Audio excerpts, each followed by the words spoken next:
There's no better way to pay tribute to Valentine's Day than talking about stuff like divorces. Oh. Upsize your life, upsize your people, upsize your house. If for nothing else that keeps the real estate market alive, it's going to be the death of marriages. You only get one chance to make a first impression. Mm-hmm. We talk about that a lot on this podcast. I'm going to tell you right now, it's a turn for buyers agents, and you lose that initial pop. Have some self-respect. All of us realtors are supposed to respect each other and code of ethics and all this. I don't give a shit. Hire a photographer and get the right thing done. I don't want to be talking about looking at septic systems if we're talking about a comparison apples to That's apples very here. True. And for all those single people out there, hang in there. I can't help you in the dating world, but I can certainly help you in the real estate world.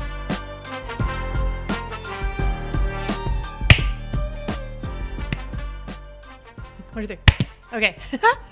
All right, welcome back to Millennia. Welcome back. We are on part 2 of how real estate and dating are basically the same thing, and no better day to end this part 2 series than on Valentine's Day. This is Valentine's Day. Yeah, and I had to honor Valentine's Day by wearing the necklace that my favorite Valentine was very adamant on getting me for Christmas. Jackson got this for me. Oh, so Jackson, nice. Yeah, I had to wear it to honor him for Valentine's Day. That's good. What we talked about last time, if you didn't listen to it, you should, because it lays some pretty serious groundwork of what sells a house and yourself, and that's price, condition, location. Go listen to it and then come back listen to this one. There's no better way to pay tribute to Valentine's Day than talking about stuff like divorces. Oh, yeah. So, like I mentioned in the last episode, this one's going to be about inventory, marketing, and timing. So what's the problem in the current real estate market? There is none. That's it. We can wrap it up. That's done. All right. Thank you for joining us in this episode. No, inventory has been very hard to come by. When we say inventory, it means it's homes for sale.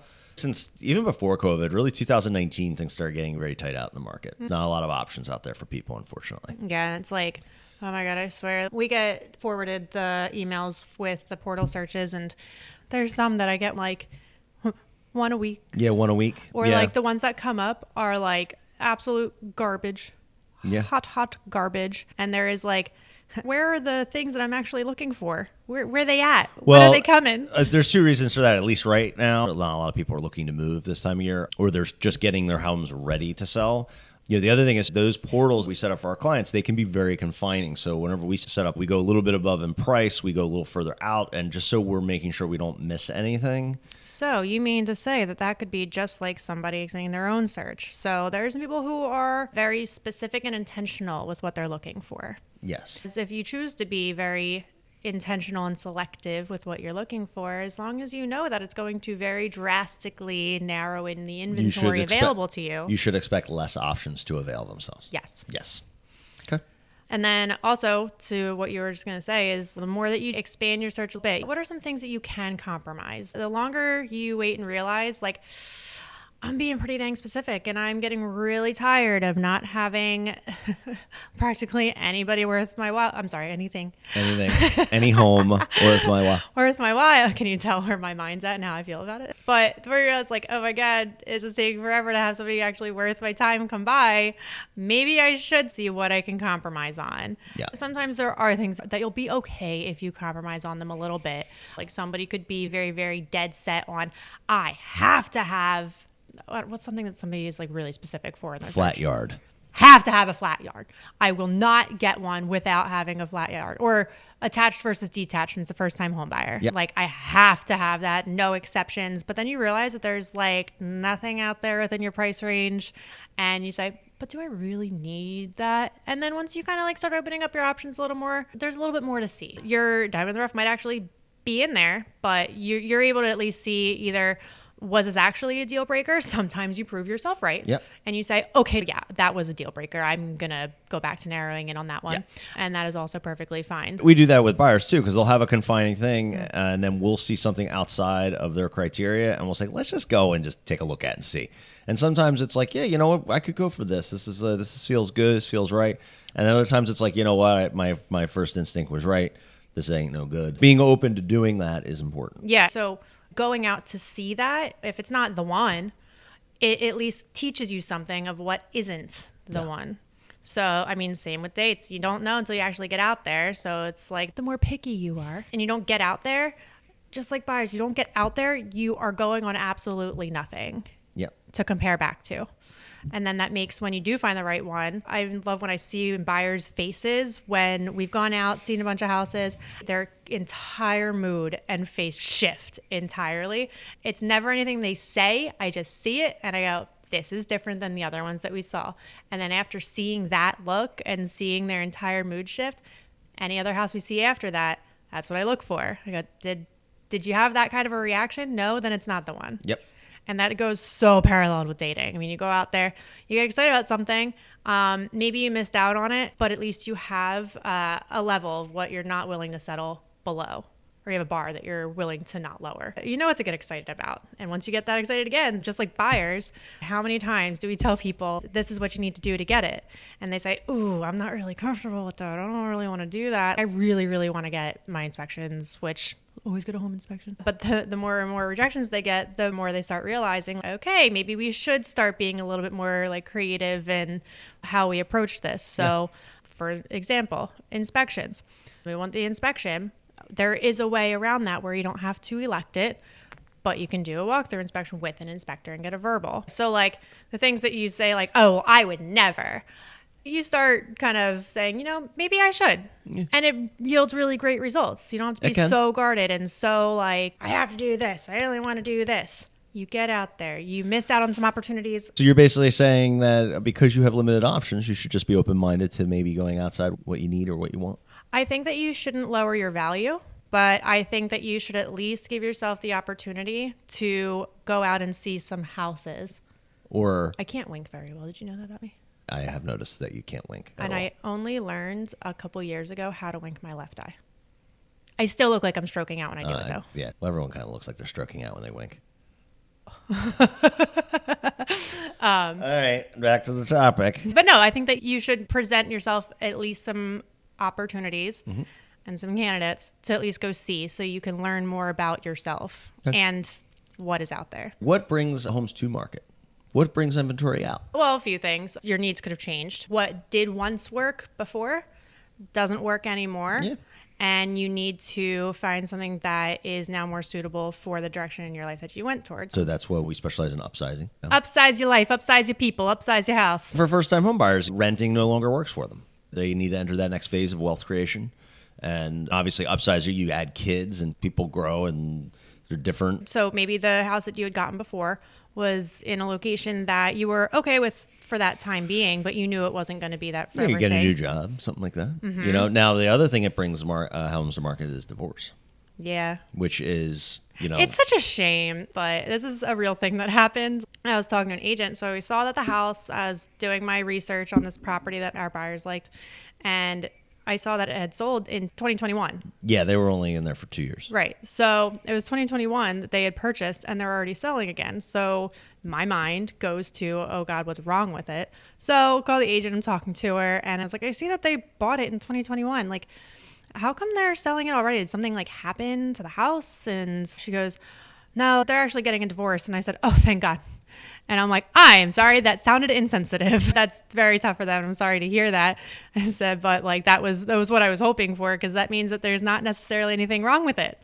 Just that it didn't work out. Yeah, it wasn't that there was something wrong with the house and they didn't like it anymore. It was the fact that they had something else happening in their life that made it so they couldn't afford to stay there. So, I mean, and in the same notion, again, hate to say it, but one of the best shots at inventory at this rate in my 30s is somebody getting divorced. Yeah. It's such a shame, but I mean, it shows that, somebody wanted them, but maybe again, needs changed or somebody decided to get out of that place in their life and their partner didn't. Yeah. I would also say that a lot of divorced people, when they do go date again, they know what they want. They've already been through the process. But also I know a lot of people who are divorced, they've got no interest in going back out on the market formally either. Like they just want to kind of lay low. I'm aware.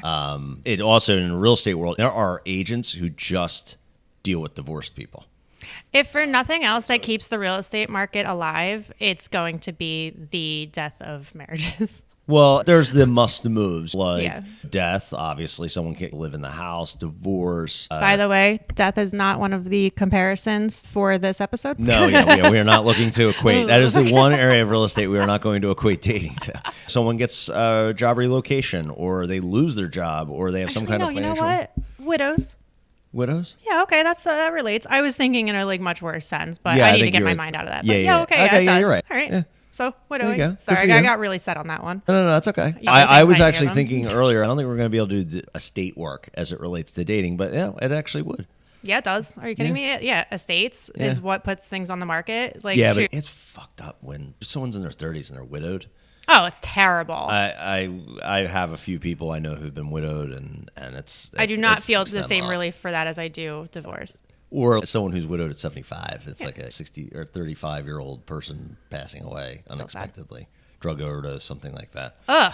Sorry, So- that got dark. But Yeah, that got dark, but it's real. It's real estate. There you go. my God, Oh my look at God! it I can't believe I stole that from you. No, that's like totally something you would come up it's with. so something I would say. Yeah. I don't know. But I mean, no, but all these things do impact inventory on both sides of these things. It does. It was a good point to bring up about how divorces do impact inventory because honestly, they do. I mean, think for the second somebody tells you they need to go their separate ways and get divorced, one of the main things that they need to address is selling the house, and it is the first call. So that definitely is something that it does put more inventory out in the market, and it does take a licensed professional to help navigate you through it, like a realtor or like a therapist. I have dealt with some divorce situations. It is very complicated. There are a lot of moving parts. Usually the house is the bottleneck, meaning that's the thing that stops. That's the big asset that nobody, if it was a matter of like splitting up a 401k, it would be done in over a weekend. But the fact is the house, that also means you're displacing the kids. You got to find two other places for the divorced couple to live. So it's very complicated. Do you sell it before the divorce is finalized or after? One of the spouses can buy out the other person so the other one can stay. But a lot of times there's a low interest rate that they'd have to give up. Like there's all kinds of moving parts to it. Out of all of the situations that we help people with, divorce is the one where you need to hire like that independent agent to help you, because there's a sequencing, and we'll have a whole conversation on podcast about divorcing This is on the this topics. podcast. Yep. But just in general, when a couple divorce and they file for divorce, it stops all lending in its tracks, and a lot of people don't understand that. So there's a lot that goes into it. I just wanted to make that point. That's stuff that people don't like to talk about. No, and that like and get they really only touchy, usually but- do it once. People are cagey about it. They don't like talking about it. and it's tough. But once anybody who did get divorced ended up having no regrets. I have very few friends who have been divorced and they're like super like upset. I think the human brain has a way of moving past it. I don't know of anybody who out there who is still commiserating about, the divorce and everything like that. I mean, people just find a way to move on. With dating, those people come back on the market. I don't think that they like get divorced and they're like, updating their dating app within the weekend. Lord, I hope not. I was having a conversation with a client, and he recently got divorced, and he said, it was great for about 6 weeks, and then he's like, you want companionship. You don't want to just be talking to your kids all day. You want to have an adult to come home to, potentially. That's why a lot of divorcees will have a girlfriend or boyfriend in a respectable amount of time, but not right away. Right. So long as you've worked on the condition of it and it goes back onto the market in a respectable amount of time, where all the groundwork has been laid. So now we get to carry on what you were saying in the first episode about marketing and dating apps. But first I want to get to marketing your house and how critical it is, because how many times have I sent you pictures? I'm like, look at these listing pictures. This house is $600,000 and it is like... It's an iPhone special. It's so bad. It's so bad. And it's such a shame because it could be this beautiful house. And I've told a client before who wanted me to have certain photos edited to an extent that it wasn't true. I think he wanted me to have the black top, to have the driveway completely black topped and not show any cracks or imperfections in it. Mm-hmm. I think it's important to show your house to its best strengths and to represent it in the best way possible while still staying true to what it actually is and not misrepresenting it. Yes. Because that also happens to be a rule that we have to follow as agents. It's not very well enforced. So I actually unknowingly misrepresented a house. I was supposed to list a house in 2017. I got all the pictures done. And this guy, he didn't have a lot of ability to update the house. So in 2021, I just walked through the house and I was like, okay, everything looks good. It's the middle of the winter. So using outdated pictures? I used outdated pictures. I didn't realize during COVID, he installed a basketball court in his backyard. So I listed the house from 2017 with this like beautiful yard. And then I shouldn't even admit it. I didn't even look at the back when I listed the house. I just kind of looked out onto the deck, and it was driving rain that day. And then I started getting calls when I listed it, and they're like, "Hey, what's that thing in the back?" I said, "What are you talking about?" Catfished your listing. I'm like, "Yeah." And so here's the thing: not one person was upset. They're like, "I thought we had a yard, and I got this monstrosity basketball court in my backyard." Not one agent was upset. They were just like, "Oh, okay. I just didn't realize that was there." But I did misrepresent my listing. Well, yeah, I mean, that'll happen. So that's such a very literal translation to dating and using oh my God, are you kidding? This one can just slap you straight in the face. It's like catfishing people. Like, I'm going to use this picture. If I put up a picture from 2017, I was much thinner. I look like semi-similar, but there's some people who do not. Well, one of the big joke in real estate is that the 25-year-old agent has like their picture from 2002 on their business card, and then you meet them and they don't even look like the same person. That is literally dating. Do you know the term catfishing? I do know the term catfishing. Okay, yes. Cool. You are a little bit further along than I had expected. So, okay. But yeah, so catfishing a listing and catfishing people, that's just so apples to apples. There's misrepresenting it in, making it seem better than it really is. But going back to misrepresenting it and having this beautiful house, it's a catch. You would never know it. And people will just swipe right on by. It's part of why I don't like going coming soon in the MLS without pictures. Yes. Because it's like, to your point of dating apps, you could be a total catch, but there's like no pictures. You have no idea what you're looking at. What do you have to go off of? Like, you could have a seller's disclosure, you could have a description, and that can start piquing interest. But as far as first impressions go, you got to see what you're working with. Yeah.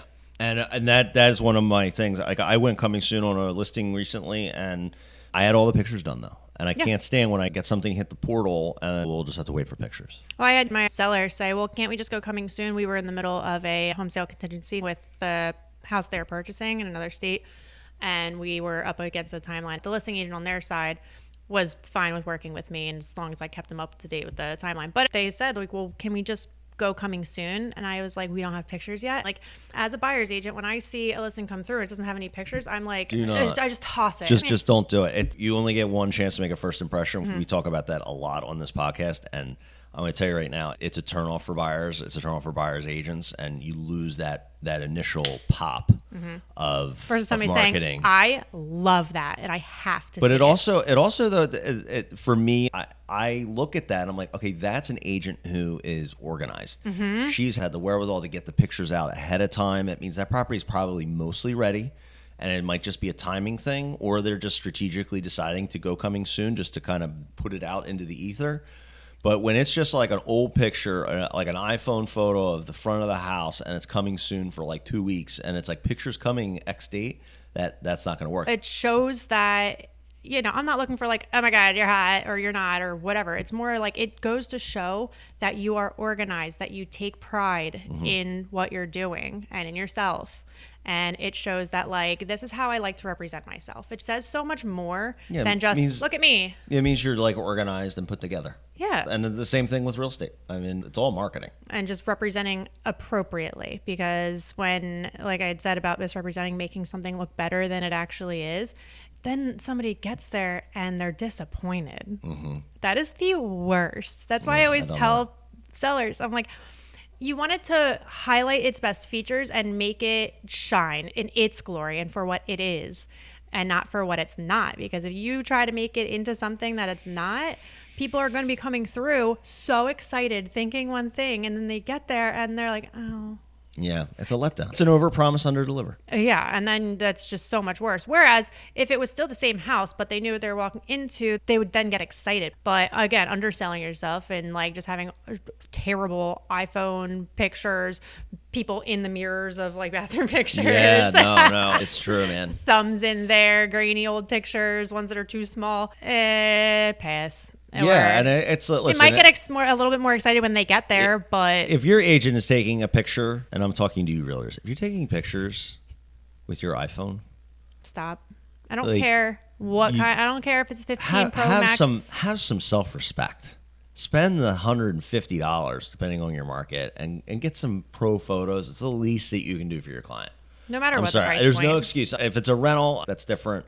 But if you're selling retail a home for sale where you're getting a commission, like you're not taking pro photos, like I don't know what to tell you. I don't have a whole lot of respect for that person. All of us realtors are supposed to like respect each other and code of ethics and all this. I don't give a shit. Hire a photographer and get the right thing done. You know what? I will. Okay. And then I'll get that listing. Yeah, that's fine. Yeah, iPhone's got a great camera, guys. So to sum it up, represent yourself appropriately. Yes. And bring out the best qualities and highlight what makes it special. And then also, something I want to touch on is FSBOs. FSBOs? So what is FSBO? FSBO is a for sale by owner. For anybody who thinks that you can sell your house yourself and that you don't need an agent to do it because you can literally just slap a house up on Zillow and it'll sell itself. Oh my God. Bless you. Bless you. There was this house on my way to Jackson's daycare last year that was a great house. It was for sale by owner. For sale by owner, you're not hitting every site imaginable to get the most exposure. You're not getting the eyes on it for the people who want it because it's not in the MLS and it's not getting pushed to the people who are looking in that price range and looking for that exact style. You are limiting entirely the amount of people who are going to even see it by thinking you can just do that yourself. And so how does that equate to the dating world? I don't want to say how it equates to the dating world because I hate it. It's putting yourself out there in general. It's the equivalent of going on dating apps, getting yourself in front of people. You talking about like going out to bars and stuff? I didn't say bars are set out. Maybe you just go for coffee. Maybe Or you're coffee in or whatever. social settings, hanging out with people. Chess clubs, those types of things. Hey, if that's what you're into, And that hey, would if be that's a what great you're place into to find and somebody. you find somebody and your values align, great. My dad always told me he wanted me to find somebody at a grocery store because you can find out a lot about somebody at a grocery store. Like what they eat? If they take care of themselves. That's interesting. Mm-hmm. Never heard of that. Yeah. I use Instacart, so. Well, there you go. There you go. So you just basically have to meet the guy delivering. It's a lot less. A lot less of a pool. I've been single for a better part of more than 6 years. Yeah, well, we might need to unpack your strategies a bit. But yeah, so the purpose of FSBO, though, is like with this house I'm talking about, it could be a really great property with nothing wrong with it, but nobody knows it's there. So also, if you think you can sell your house yourself, that's nice, but let a professional do it and it'll sell a lot faster. I have this conversation all the time, and yes, a house will sell quickly, but the point from when you list it to when it actually goes under contract all the way to settlement, there's a whole bunch of stuff that you can represent yourself in court. But should you? Should not usually do that unless it's a small claims court or something like that. But there is a whole lot that goes into buying and selling real estate. I went through a phone battery and a half on Sunday. I was on the phone all day talking to people, optimizing offers, answering questions safely too, not giving away the store, but also disclosing, keeping the seller out of hot water. She said, I want to be totally and utterly done with this property when it's all said and done. Like, I don't want any loose ends. I want to put this property completely behind me, and that's why you would hire an agent. Doing a FSBO, which is a for sale by owner, can be a lot more work than you think it is. Yep. So you have the seller's disclosure. That is another way to market your property by accurately disclosing information about it. Okay. So like the anti-catfish. Well, yeah, you're also legally bound to do it. But so seller's disclosure, the equivalent to that is just straight up basic communication. Yep. And knowing how to communicate effectively. If we're talking condition, one of the driving forces behind what sells a house, and there's something wrong with it, you disclose that right out of the gate. Mm-hmm. Let the person know what they're getting. They can then make the decision, is this something that I'm okay with and that I can take on? All right, well then no problem. I'm glad that we addressed it. And then to the opposite, if there's something you did not disclose that was important, you could get yourself into hot water. Sure. So I think that I always tell sellers to over communicate on this seller's disclosure. Tell more than less. There isn't telling too much. I don't know if you agree or disagree. I disagree. I figured you would. I think the phraseology that you use is important, and I'm absolutely for disclosing the truth when it comes to defects with the house. I've had sellers who want to disclose all the documents from 2011 and the termite report from 2004, or there's a radar, and it's like there's just sometimes you can just overwhelm a buyer with like irrelevant information. I will. But okay. any defects, sure, the seller, if they really want a truly clean break from the sale of their house after settlement, they should disclose everything. But there's ways to say something like, well, there's a little creak every time I walk a certain way in the hallway, and then someone's gonna be like, oh my God, there's massive structural problems. Right. You know? Don't make bigger deals out of things that don't need to be made into a big deal. Exactly. Or if it's not going to be something that's going to be a major issue, but you're going to get somebody to overthink it into being a major issue, it's not worth bringing up. I can retract my statement and say there is such thing as oversharing. Mm-hmm. It can be off-putting. There are plenty of people who have experienced an oversharer, and it gets to be an info dump. Sometimes you don't want to hear about everything that had happened like 10 years ago. Yeah. Down the line, it can come up, and it is good to be prepared with the information if it does come up. The thing that sellers disclosures is that it's also used for, it's not just to say what is wrong with the house. It also goes to say the improvements that were done with the house. What, do you have gas or oil, or is the septic system been looked at, or how old is the HVAC system? I don't want to be talking about looking at septic systems if we're talking about a comparison, apples to That's apples very here. true. That's very true. That's a good point. What improvements did somebody do to themselves? That is totally worth mentioning. When did you do them? Do you have receipts? Therapist receipts? Yeah. Was it a qualified Plastic surgery receipts? Was it a total botch job? Yeah. Did you handyman do it yourself? Yeah, did what you are your handyman do it credentials? yourself? Yeah. But like, is that something that should have been done yourself? Sometimes it is, and that's fine. But it's just, disclosure. Mm-hmm. Disclose. So if a person is an axe murderer, they should disclose that on the first date. Is that what you're saying? It would have saved me a lot of time. Should they just put that on the dating profile? I did just have somebody message me and literally in the first message tell me that, oh, and by the way, I'm on house arrest. Great.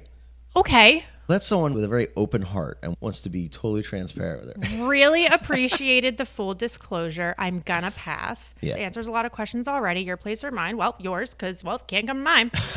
Maybe somebody should disclose if they're an axe murderer right off the bat. That's right. If people had disclosed their flaws, I would have saved myself a lot of time in my past. That's right. And there's no skeletons in that closet either. So always find the seller's disclosure. To walk you through that, so what I'll do is I'll say, fill out everything you can, and then we get on the phone and we just talk about the ones that they can't, because a lot of people don't know. It does say to the best of the knowledge. Yeah, some don't even know. Like, do I have electric or gas, or there's just, people just don't pay that close attention. We can walk through a house and tell you right away, like whether you have gas or oil or whatever. Right, and so that goes into just being able to more accurately market. Yeah. What you have to offer. We had talked about dating profiles. Was there anything that you wanted? Any more questions that you had about how they work? I have absolutely no interest in dating apps. I have no interest. Honestly, me either. I really just hope I just see somebody in real life because I hate it there. It sucks. It's brutal. I hate it. It sounds terrible. I haven't done it in so many years because that actually goes into this next topic: timing. Okay. We did touch on this with, I guess, the last episode of location, but the timing is everything too. So maybe, and also ties into inventory. This one's pretty much going to round out everything. When you had said with divorce, like, are they going out like that weekend to go and like just commit down to something? Like maybe you just do need more time to be able to spend like on the house and getting it ready. Or maybe you just need more time qualifying yourself as a buyer. Maybe you should not be out right the second, or like, say it's like you're okay, but if you did just these two things, it would bring your credit up just enough to get a more favorable loan program. I think it's fair though to say for buyers, like you can definitely list your house too early. So if the market timing isn't right, but buyers, it's almost impossible to be out too early. But I would say that the timing aspect would be on like buying too early, but starting the process of looking at stuff. Well, that's what I'm saying. The timing of committing to buy the house versus the timing of getting yourself qualified and prepared to be in the best position possible to buy the house. That's fair. So to start working on it, it's never too soon. Just like in life.